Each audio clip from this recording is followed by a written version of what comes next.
Saudi আরবের ঐতিহাসিক শহর তাবুক। আর এই শহরের বুকেই দাঁড়িয়ে আছে শত শত বছরের প্রাচীন ঐতিহাসিক তাবুক দুর্গ। ইসলামের ইতিহাসে তাবুক অভিযানের গুরুত্ব অপরিসীম।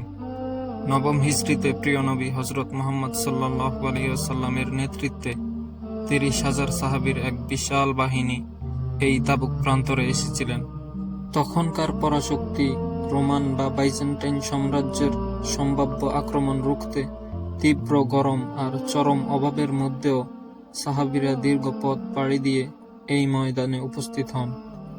মুসলিম বাহিনীর এই অদম্য সাহস দেখে রোমান বাহিনী যুদ্ধ না করেই পিছু হাঁটতে বাধ্য হয়।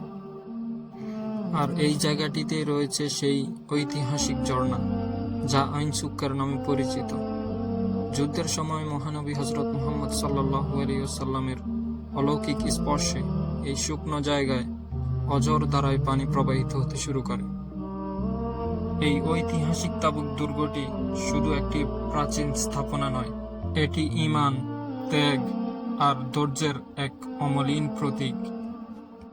আজকের এই ঐতিহাসিক তাবুক দুর্গের ভিডিওটি আপনাদের কাছে কেমন লাগলো তা অবশ্যই কমেন্ট করে জানাবেন।